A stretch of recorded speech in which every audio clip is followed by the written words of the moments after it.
Lo que acaba de suceder en las últimas 72 horas no es una simple coyuntura geopolítica más. Es el momento exacto en que el viejo orden basado en reglas colapsó definitivamente y emergió sin disfraces ni eufemismos, la ley del más fuerte. Estamos ante el retorno abierto de la piratería como política de Estado. Cuando Estados Unidos detiene en aguas internacionales un petrolero con bandera rusa y secuestra literalmente al presidente de Venezuela, Nicolás Maduro, no estamos presenciando operativos aislados. Estamos viendo la doctrina Monroe convertida en doctrina Trump, extendida ahora desde el Ártico hasta la Antártida, desde Groenlandia hasta el Mar Caribe, legitimando el asalto a plena luz del día. Lo primero que hay que entender es que esto no tiene nada que ver con democracia, derechos humanos o lucha contra el narcotráfico. Esas son las narrativas de superficie, las que consumen las audiencias occidentales intoxicadas por décadas de hegemonía mediática anglosajona.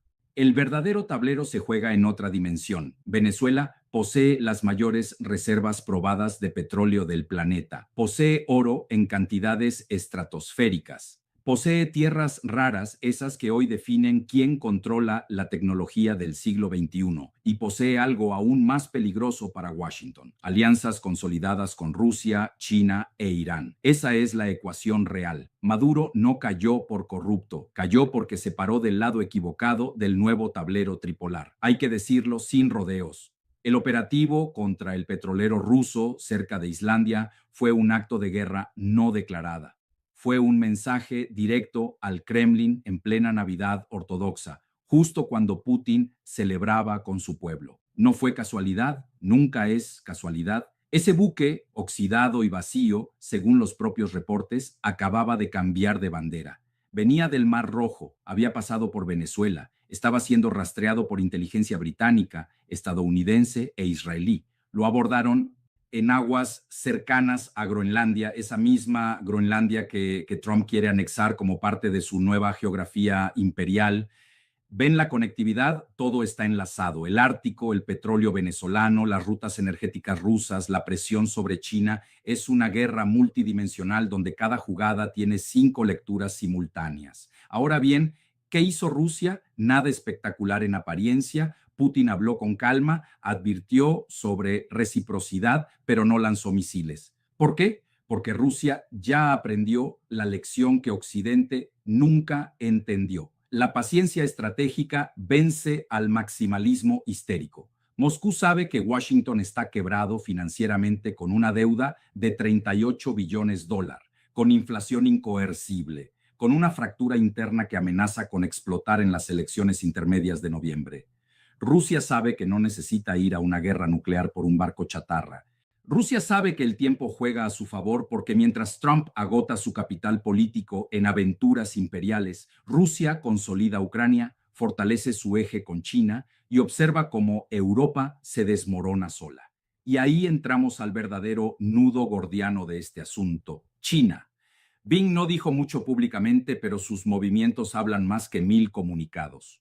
Justo después de la cumbre de Bus entre Trump y Xi Jinping, donde el presidente estadounidense intentó seducir a China con la vieja estrategia del G2, China hizo algo revelador: recibió al primer ministro ruso Mustin y luego envió a su propio primer ministro Li Kang a Moscú. Mensaje cristalino: no hay G2 entre Washington y Beijing. El G2 real está entre Rusia y China, y quien quedó aislado fue Estados Unidos. Trump quiso romper el eje Moscú-Beijing, exactamente como intentó Berezinski en los 70 y Kissinger en los 80. No funcionó. Entonces, no funciona ahora. La cohesión ruso-china es la columna vertebral del nuevo orden multipolar, y esa cohesión tiene un pegamento irrompible. Ambos saben que si cae uno, cae el otro. Entonces, ¿por qué China no intervino militarmente para salvar a Maduro? Porque China juega ajedrez de largo alcance mientras Trump juega póker de casino. China tiene inversiones masivas en Venezuela, controla las tierras raras venezolanas, maneja créditos por decenas de miles de millones de dólares. Pero China también sabe que Venezuela no es el objetivo final. Venezuela es una pieza de distracción. El verdadero objetivo de Trump es triple: Primero, consolidar su doctrina Monroe, expandida en América Latina antes de las elecciones intermedias. Segundo, demostrar fuerza después de la debacle en Ucrania, donde la OTAN perdió en Pokrovsk. Tercero, y esto es clave, intentar forzar a Rusia y China a un error táctico que le dé a Washington un pretexto para escalar. Pero ni Rusia ni China morderán el anzuelo. Ambos entienden que el verdadero campo de batalla no es militar, es financiero y tecnológico. Por eso China acaba de reportar un superávit comercial de 1.500 mil millones de dólares, récord absoluto. Por eso Rusia sigue vendiendo petróleo y gas a precio premium vía su flota sombra. Por eso los BRICS acaban de anunciar mecanismos de desdolarización acelerada. Por eso, Arabia Saudita, después de recibir a Trump con honores, le llevó una carta de Irán para negociar el conflicto nuclear. ¿Ven el patrón? El mundo se está reorganizando sin pedir permiso a Washington y esa reorganización tiene como eje central la energía, porque al final esto siempre fue por la energía. Ucrania tiene el Donbass con reservas valoradas entre 8 y 10 trillones de dólares en petróleo, gas, tierras raras y las tierras negras más fértiles de Europa. Venezuela tiene petróleo por 200 años y oro suficiente para respaldar una moneda regional. Irán controla el estrecho de Hormuz y tiene la cuarta reserva de petróleo del planeta. Groenlandia, que Trump quiere anexar, y tiene tierras raras sin explotar y es clave para las rutas árticas. Ven el mapa, no es ideología, es geología, no es democracia contra autocracia, es quien controla los hidrocarburos y los minerales críticos del siglo XXI. Y aquí viene la parte que la prensa occidental jamás menciona. BlackRock, la firma de Larry F., invirtió 500 mil millones de dólares en el Donbass ucraniano antes de la guerra. Esperaban recuperar esa inversión con la derrota rusa. Perdieron. Ahora esos mismos actores financieros están detrás del golpe en Venezuela. No es casualidad que Scott Bessent, el actual secretario del Tesoro de Trump, sea ex mano derecha de George Soros en Londres durante 20 años. No es casualidad que Trump hable de usar los 300 mil millones de dólares rusos congelados en Europa para reconstruir Ucrania. Es el mismo patrón, robar activos soberanos para financiar operativos imperiales y lo llaman Estado de Derecho. Pero hay algo que estos estrategas de Washington calcularon mal. Calcularon mal la resistencia de Venezuela, calcularon mal la cohesión del ejército venezolano que no ve con buenos ojos a María Corina Machado, una figura impuesta desde Miami. Calcularon mal la reacción de América Latina, donde hasta Lula, que no es amigo de Maduro, advirtió sobre las consecuencias de una intervención. Calcularon mal el apoyo de Turquía, que tiene intereses petroleros gigantes en Venezuela y cuyo presidente Erdogan salió con dureza contra el secuestro y, sobre todo, calcularon mal el timing porque hacer esto justo cuando vence el tratado START-Segundo en febrero, cuando las negociaciones Rusia-EU están en fase crítica, cuando China evalúa si visitar Trump en abril es un suicidio diplomático y Putin lo sabe. Por eso en su discurso de ayer fue quirúrgico. No amenazó con armas nucleares, no prometió venganza inmediata, simplemente recordó que Rusia tiene herramientas de reciprocidad y que las va a usar. ¿Qué significa eso? Significa que en algún momento, cuando menos lo esperen, un barco estadounidense tendrá problemas en el Bósforo o un gasoducto noruego sufrirá un accidente técnico inexplicable.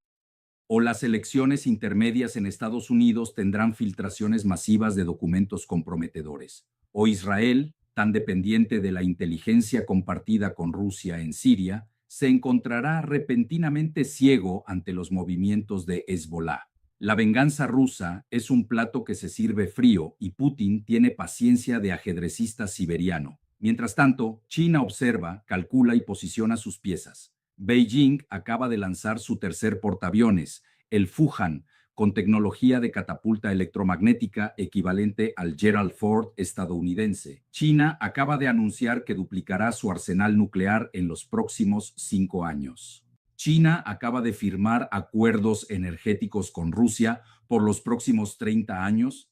Y lo más importante, China acaba de decirle a Europa: si quieren sobrevivir al colapso del orden atlántico, vengan con nosotros.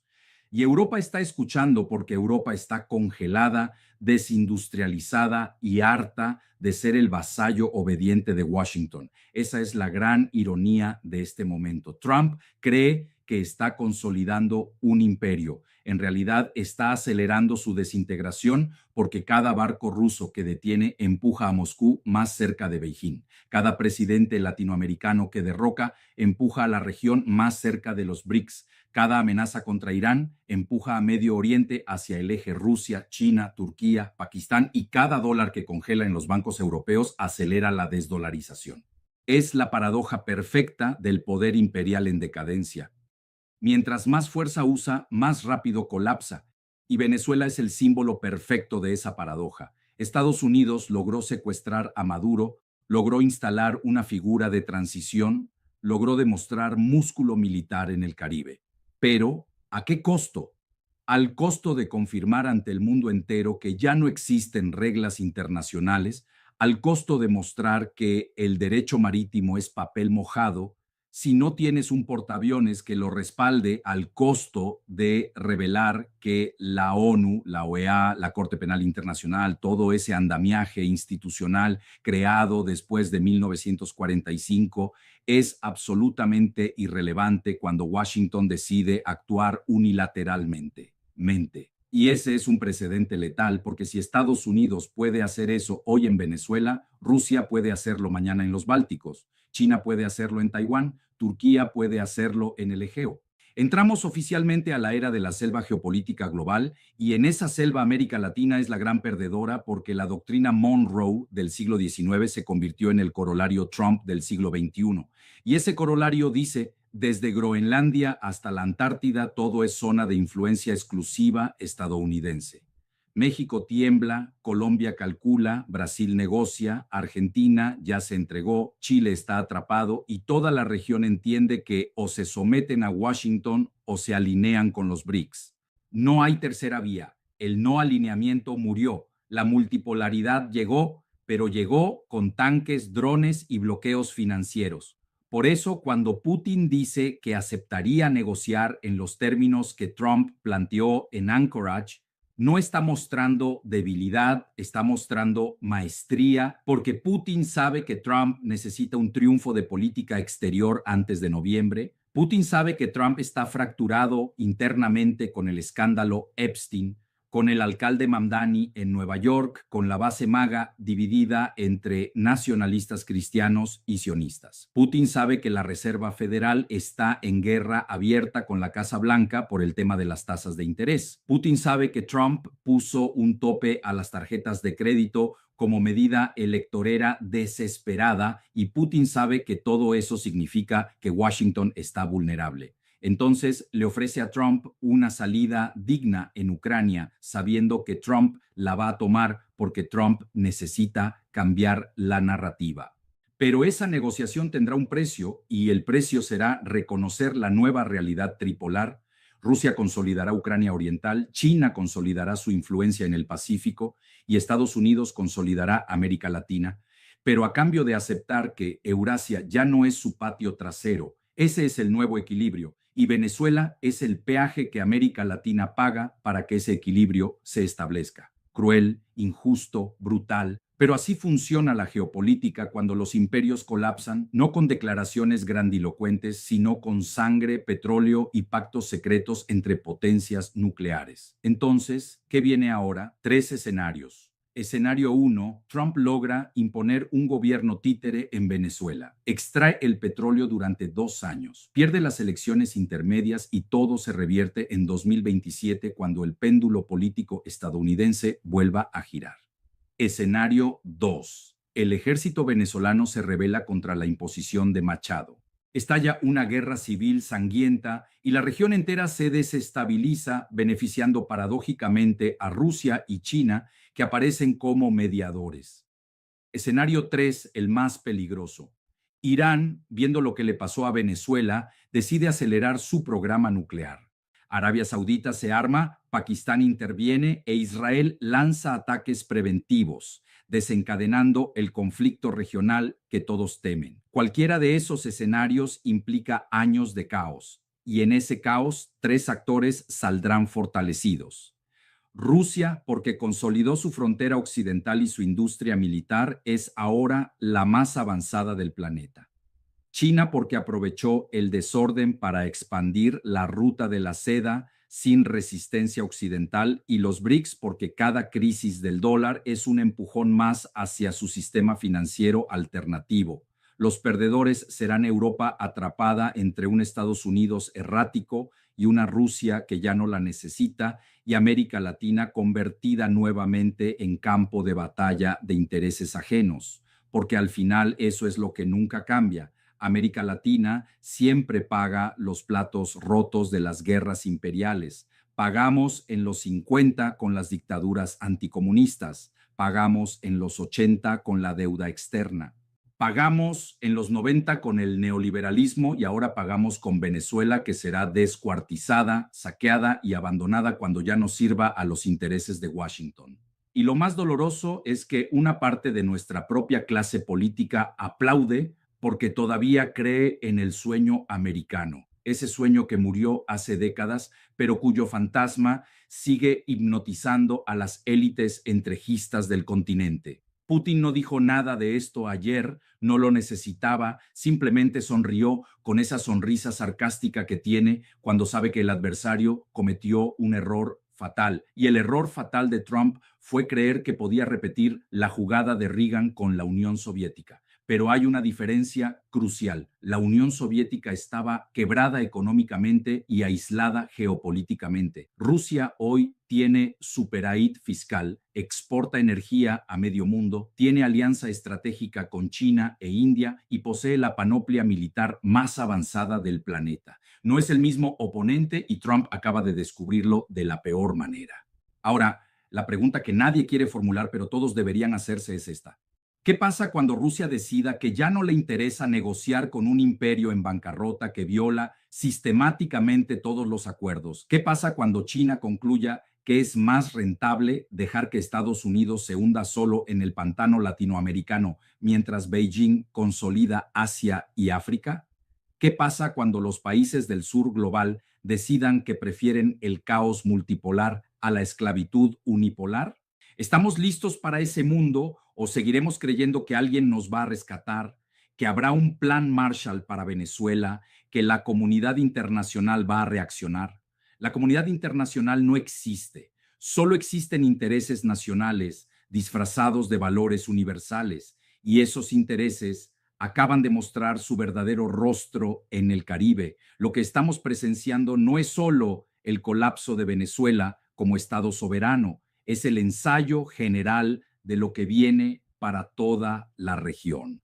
Porque si Trump pudo con Venezuela en 72 horas, ¿qué lo detiene de hacer lo mismo con México cuando decida que el fentanilo es suficiente pretexto? ¿Qué impide una operación similar en Colombia cuando Petro se vuelva demasiado incómodo, o en Bolivia, donde el litio vale más que todo el oro venezolano? La respuesta es nada, absolutamente nada, porque el orden internacional basado en reglas acaba de ser reemplazado por el orden internacional basado en portaaviones. Y aquí viene la parte que más duele reconocer. Nosotros, los latinoamericanos, somos cómplices de nuestra propia desgracia porque no construimos alianzas regionales sólidas cuando tuvimos la oportunidad. Dejamos que el ALBA muriera, que UNASUR se desintegrara, que CELAC se volviera irrelevante.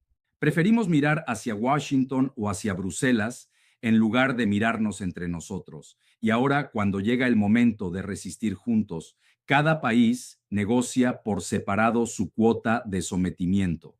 Brasil pacta, Argentina se entrega, Chile calla, Ecuador colabora y México tiembla esperando que la tormenta pase de largo. Pero la tormenta no va a pasar porque esto ya no es sobre Venezuela, es sobre el rediseño completo del mapa geopolítico global, es sobre quién controlará los recursos del siglo XXI. Es sobre si el futuro será unipolar, con Washington agonizante en el trono, o multipolar con varios centros de poder compitiendo. Y América Latina, con todo su petróleo, su litio, su agua, su biodiversidad, es demasiado valiosa para que la dejen decidir su propio destino. Putin lo sabe, Xi Jinping lo sabe, Trump también lo sabe. La diferencia es que Putin ni tienen paciencia estratégica y Trump tiene elecciones intermedias. Esa es la ventaja de los sistemas autocráticos en el largo plazo. No dependen de ciclos electorales de 2 años, pueden planear a décadas. Mientras Trump necesita resultados antes de noviembre para salvar su presidencia, Putin puede esperar hasta 2030 si es necesario. Y en esa asimetría temporal se define quién gana realmente esta partida. Por eso, la pregunta final, la que nadie quiere responder, pero que define todo, es esta. ¿Cuánto tiempo más puede Estados Unidos sostener un imperio global cuando tiene 38 billones de dólares de deuda, infraestructura colapsada, polarización interna extrema y rivales que crecen mientras él se contrae? ¿5 años? ¿10? ¿O estamos viendo en tiempo real los últimos estertores de la hegemonía estadounidense?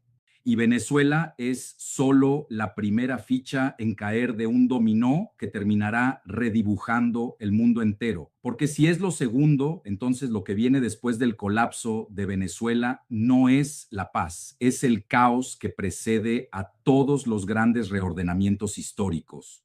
Y en ese caos solo sobreviven los que entienden que las reglas cambiaron y que ya nadie viene a salvarnos.